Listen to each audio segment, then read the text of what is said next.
Hello everyone. It is 7:22 Saturday the 12th and I am filming with a new GoPro. Got this for on the Amazon Prime Day deal, but we actually bought it through the actual website GoPro.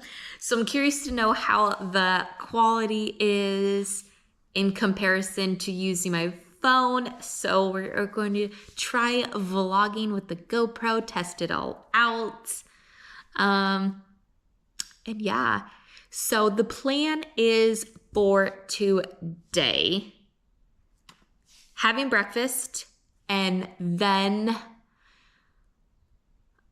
I really need to finish that book. The library did the courtesy emailing saying, hey, you are needing this book due. So that is kind of the plan. So I need to do that, but I really do want to start drafting. So we'll see how I feel after breakfast, but I'm going to have my bagel, take the dog out, and then see what to do after that. Okay, I am just getting ready for the day, putting on my skincare. So I bought some more Medicube products. This is like the viral collagen jelly cream, and let me tell you, this stuff is good. I like it. I like the texture. Not everyone is into like jelly consistencies, but I like it. It's nice and cool, especially during the summer. And I have these, like, I guess I'm very expressive with my face. I have the deep set forehead lines that I hate. And I feel like this moisturizer helps with that. But first, so I washed my face, in case you're wondering, right, to know what I use, because I always like to know what other people use. I have a clarifying salicylic acid cleanser. This is the brand, the Eclat, E-C-L-A-T. It's like $6 or something like that on Amazon, so fairly cheap.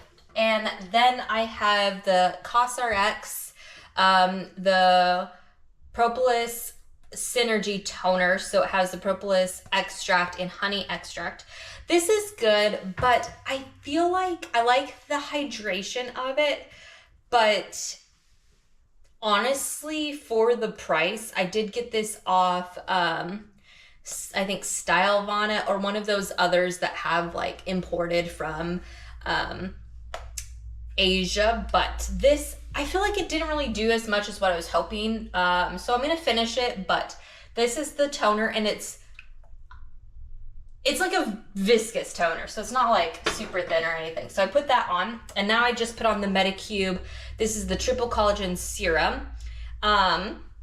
And it's part of like the pink, which is the collagen line. And so now I'm letting that soak in a little bit, and then I'm going to go in with the collagen jelly cream. And then of course you have to finish off with sunscreen. Let me tell you, you have to finish off with sunscreen. Sunscreen, very, very important. We want to keep looking young, right? We don't want skin cancer. We don't want wrinkles, age spots, any of like that. I guess sunspots. So this is the Suntouchable. So this is a visible sunscreen, 35 only. So it's not as high as what I like to use on the face, but it's okay. But what I like about this is that it's a silicone primer. So it kind of has that blurring. So it is blurring plus sunscreen. So I like that 2-in-1, but I'm going to finish that, but moving forward, I am going to continue purchasing the Haru Haru Wonder. This is the Black Rice Moisture Airy Lift Daily Sunscreen. This is, it's a Korean sunscreen, SPF 50, And they do, I think even Australia does it, and maybe the UK, Europe, all that, is they do the PA and then the pluses. So this is a 4+, which I believe is the highest that you get. Which I think that has to do with like a different rating for their SPF, because if you're not in America, they are able to use a lot of like other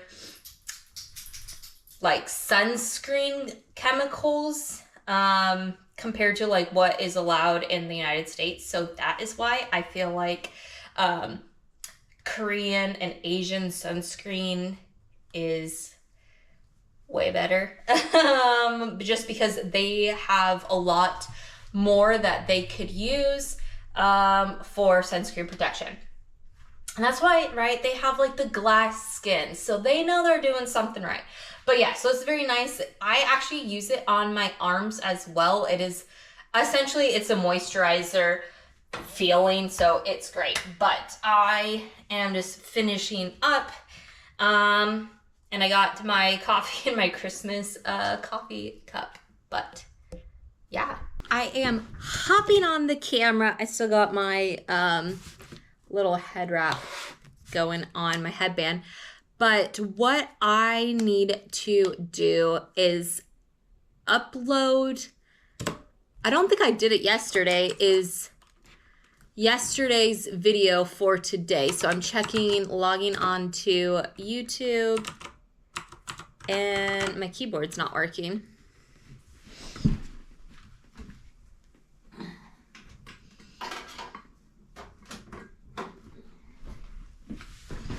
And that was because it wasn't turned on, right? So, right, I switched the keys yesterday, so that is probably why it's not working.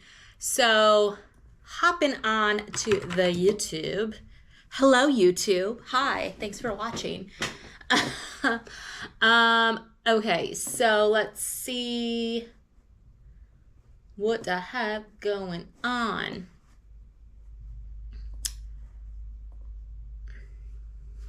Okay, my T switch got bent. So hopefully now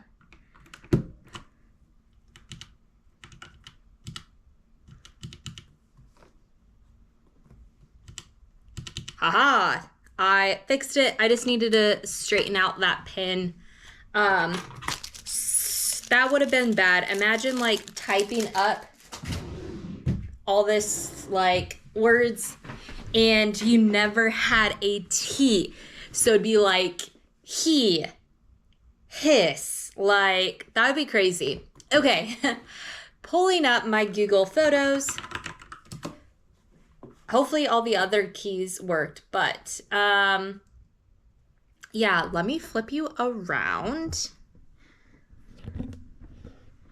And here we have it. So just showing like what I have going on.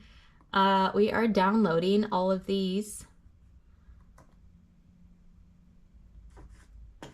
videos, and then we are going to pull up and get that downloading. Hey guys, okay, it is 10:05. I am just setting up my Scrivener doc right now. It got the like setting for the plot grid didn't translate from one computer to the other. I guess the settings of this Scrivener is different, which I feel like I guess makes sense, but I kind of wanted the project to sync up, but that's okay. So I have that here. I have my plot grid kind of laid out, but now I need to go in and fill it out and break down each of those scenes. And what I'm going to do is dive deeper into them and start actually doing the cycle of the scene. So I'm going to try to do that, and we'll see where that gets me. And then I want to draft that first I guess, section, the first scene, and see where we are. So it'll probably be about 30 minutes or so to get that scene flushed out, almost to the point where it is like fully drafted. Like that's the hope, but it's probably going to be in third person just because it's easier to be like, okay, Dylan needs to do this and his friend needs to do this, versus when I'm actually drafting, it will be in first person. But it's just easier to think in third person of what everything needs to do. It'll be more on the telling. And when I'm drafting, I need to do all about the showing, which is something I'm trying to prove on. But that is kind of the game plan. So I'm going to spend 30 minutes kind of getting that scene ready to go, and then it'll be time to start drafting. Okay, I have 4 more minutes out of my 30, which is perfect. I have a scene. I think it's gonna be awesome. Like, I could totally see it, the beginning of a movie. It's gonna like suck you in. It's gonna leave you be like, what's gonna happen to the guy? So I'm starting off with my male for the first chapter. He is my main character. And so there's kind of like 8 beats of a scene, right? You have an action and a reaction, and you could dive it like deeper into, everyone kind of do scenes a little bit different, but I really like this one. It kind of makes sense to me. So I'm going to read you what I have written about the scene. I do have some notes that I need to research. So I need to know the hierarchy of like firefighters, like who's the bottom, who's going to be the one that does the water, when do they go into a burning building, when do they not. Also, I need to know how well do bears tolerate heat, because that plays into a factor. But this is what I have. So like the fire comes into view as the fire truck comes to a halt. The siren has stopped. There's an eerie silence with the flashing lights bouncing off the nearby houses. The shadows of people, their faces are illuminated, which gives them a ghostly vibe. They're bundled in thick, fluffy robes or jackets. It is winter. The crisp air burns like through their lungs as they inhale. Dylan has been a volunteer for several years, and every time he sees a fire, it's like his first. So it gives you a sense of how he's feeling about this. The adrenaline rushes through his veins. He jumps into action. Everything is on autopilot. The guys open up the fire hydrant and they let the water flush through the hose. A lady with frazzled hair, right? She was getting ready for bed, or she's been sleeping, something like that. Comes up mentioning that no one has seen the family that lives in this house. Shocked. Dylan's frantic then. There might be people inside. His bear wants to rush in and not care about the rules, as they have to, but they have rules in place to protect the firefighters, right? He mentions to his buddies, the one that will be in charge, so like the leader or the captain, whatever. That's what I need to look into. And they can't go into the fire if it's like too strong. He hears a cry, and it could be, right, a neighbor that's outside. So he scans the crowd. Dylan can't find the source. Without a minute, the captain, the leader, kicks down the side door, plunges into the fire at the mere thought that someone could be trapped inside. Dylan knows he shouldn't go in, but it's part of like the pack, so it's part of his like internal animal instinct. They always stick together. So Dylan nods to the others with the radio saying, going in as well. And then the fire's partially contained, right? The guys are working on it. He pulls on his oxygen mask and plunges into the burning building. And that's how like this scene's gonna end. And I think that's like cool. It's like, what's gonna happen? Is he gonna find people, or is his buddy gonna be hurt? Is Is that crying? Who's the one that's crying? What's going to happen? Is he going to get injured? Right? I feel like the reader, there's going to be a lot of questions, and like will get you kind of your heart rate beating. So that is kind of like the first bit of my scene 1, which is the hook of the story. I feel like it hooks people.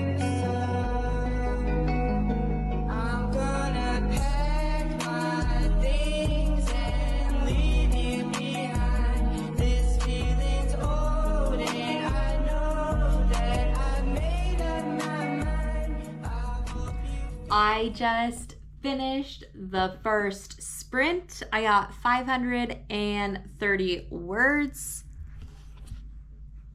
So this is what I have written. And right, this was kind of my summary of it. So not too bad. I have this kind of as a trigger, as a goal is to do 750 words per scene.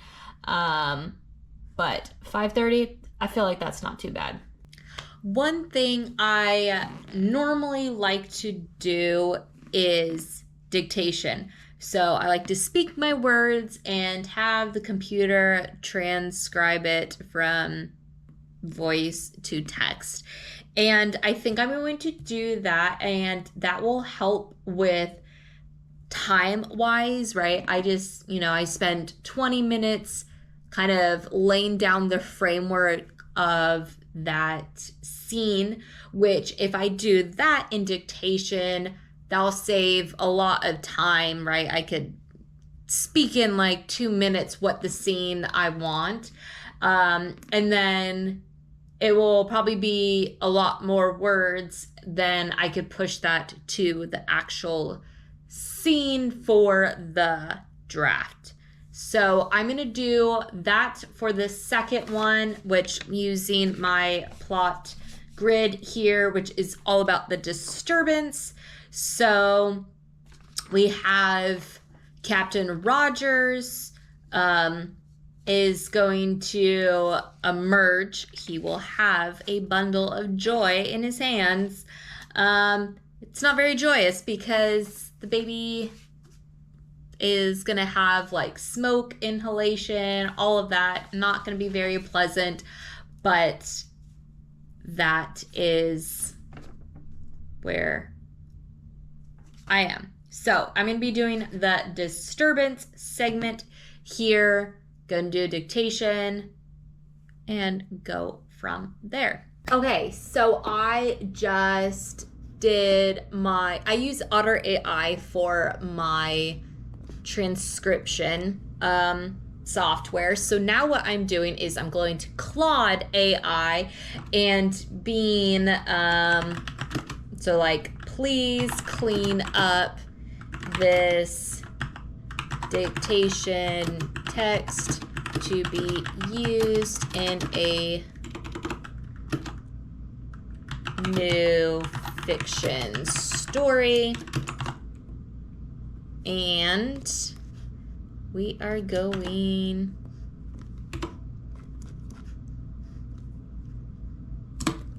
it's doing its thing.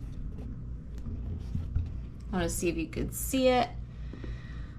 So now it's just kind of not rewording, but kind of cleaning up what I have from this. So right here it says like, remove repetitive words, false starts like but and I, fix grammar, punctuation, clarify confusing phrases like Dylan is blind with Dylan is nearly blind to convey smoke obscured vision. Made the dialogue more clear, more natural, improved sentence flow, punctuation, structure, maintained the dynamic tension and pacing of the original story. So what I'm going to do is copy this, and then in my Scrivener doc is paste it. And so that was 275 words of my summary of this scene. So what I have is, I think, good. So maybe I'm curious to know is if like 700 and something words, if that will always equate to like 500 in my like wordsmithing it, right? Adding more and stuff like that. So that'll be curious, but it's 11:30 and I think I'm going to call it a break. And go figure out a lunch. And I don't know, it's like I need to go to Walmart today, so I'm like, is it better to go now or is it better to go later, like near the end of the day? So yeah, I'm thinking I probably want to go now because once I get into this, right, I don't want to have to pause and be like, okay, now I need to go to the store.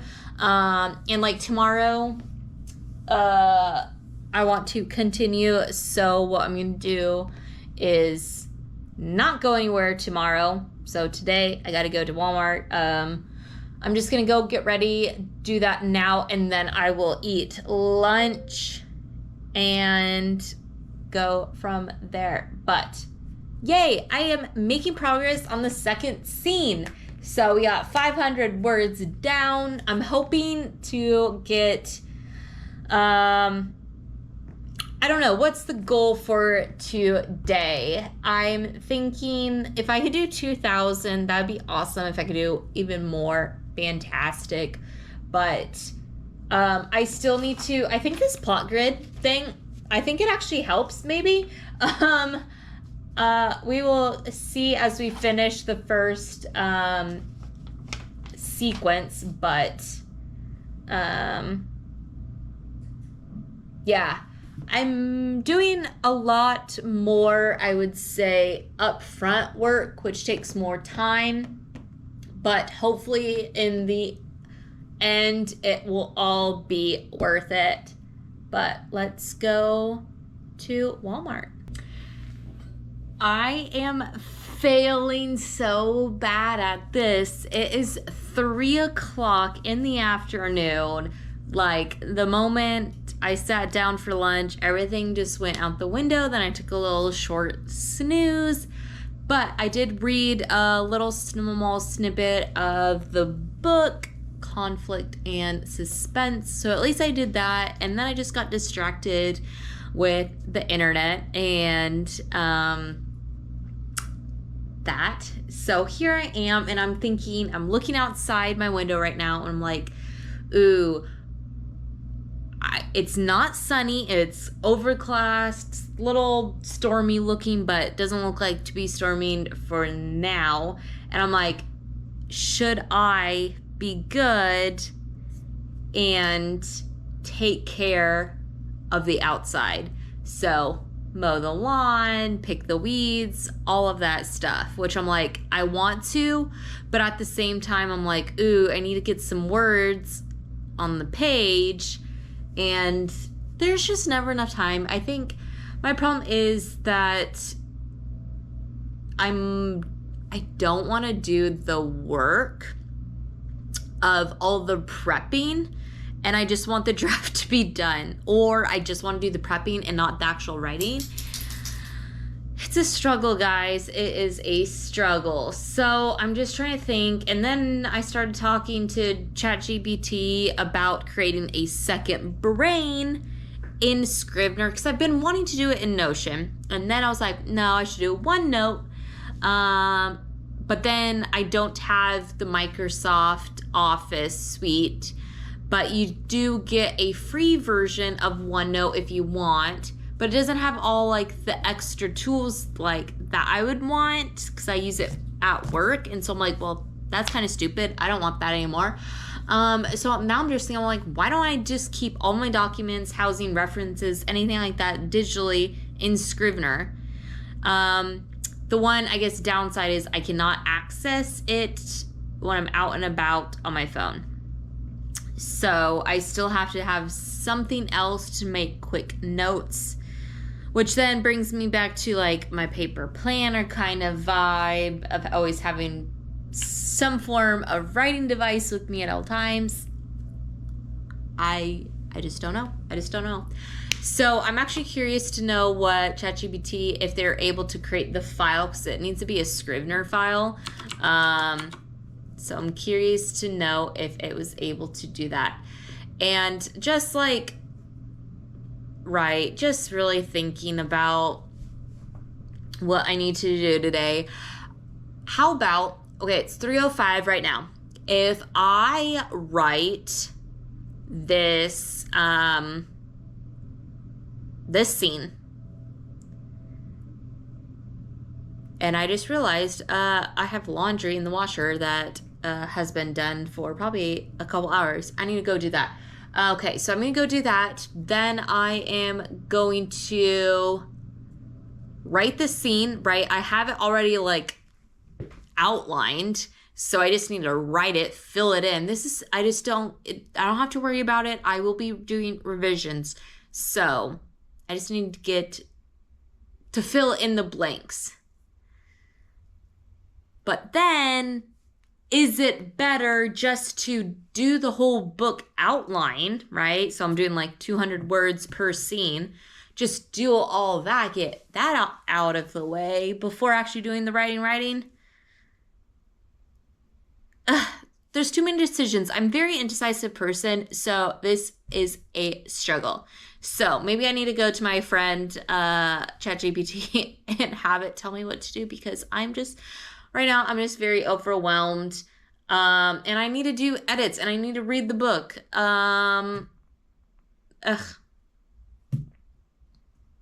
Okay, I'm gonna go put my laundry in, because that is one thing I know I could do. I wrote 467 words in 20 minutes. It was my second scene, and that is going to be, I think, the end of the chapter. If I want to combine the first two scenes or if I want to keep them separate, I don't know. We'll see how it is, because I feel like, honestly, I prefer short chapters because I want to be able to take a break, because I will stop reading if I end a chapter and I'm like, oh man, this is like 10 pages. And I'm like, I don't have that much time. I will put the book down and move on. But if the chapters are short, so say like a couple pages, I might be willing to continue reading and then the same thing and kind of get that perpetual like, wait, I could just read one more chapter, just one more chapter. So I'm a short chapter person, but that's just me. And I think I write that way too, because I'm very like surface level. I don't get into the nitty gritty, which is like the book I'm reading right now is, I think I mentioned it, Scandalized by Ivy Owens, who is, I can't remember if she's the Christina or she's the Lauren of Christina Lauren, romance author, but the writing style I like. It's very easy, like, to understand, but it's descriptive in the chapters. She's very rigorous, like 10 pages a chapter, like consistently. And so that's why I'm going very, very slow in reading this, because they are so long and I don't like stopping mid-chapter. I guess if there's a scene break or something like that, but also people don't really like doing scene breaks. I don't know. But regardless, I wrote 467 words, so I got that. I almost have 1,000 words. I'm 3 words short for the day, right? I wanted to do 2,000. It is 4:26. There is still time. There is still time. I have at least 4 hours, but within those 4 hours, I do need to eat dinner. So then that's 3 hours. I need to do the yard. That's 2 hours, which would be a movie. So really, watch a movie or write. I mean, I know I need to write, but I'm kind of at the point where I'm like, feeling the fatigue. it's when you start thinking about time that way, it is crazy to be like, wow, yeah, time does go by really fast. But okay, what I'm going to do is, you know what, I'm going to do the yard today because then I have all day tomorrow and I don't have to go to the store or anything like that. Tomorrow I'll just have to make my bread because I have it rising right now. And what else do I need to do tomorrow? I'm doing laundry right now. Those clothes should be done. So I think that kind of covers more like the chore side of things. So what I could do is, once I go through the yard, doing the yard work, which I might not do the weed eating, not the weed whacker, weeding the garden. So I might just do that tomorrow, and I'm just looking at it right now, and just do mow the lawn and edge the sides, because we've gotten so much rain here, and let's just say the grass, which is like 80% weeds, 20% actual grass, is going like crazy. But what I kind of want to do, which I think will actually save me time, is for this first sequence, is just go through and get those summaries down, or at least at a minimum create this grid in Scrivener, and if possible start working on the other grids for sequence 2 through 8, because I think that is going to be what is going to slow me down the most, is not having all this planning done ahead of time, because I want to be like looking at the summary on my Scrivener doc and then just type based off of what I want that scene to hit, based on like those 8 scene points of action and reaction. So that's what I'm gonna do. I think I will probably say goodbye now, because I want to get this video up so then I don't have to do it in the morning, because it takes me about, I don't know, an hour and a half to get it all done. So I'm going to give myself 30 minutes. I'm going to put on a timer for 30 minutes to get as much YouTube edits done, get the video uploaded for tomorrow, and then we'll do the yard. Okay, so until my next video, happy writing, and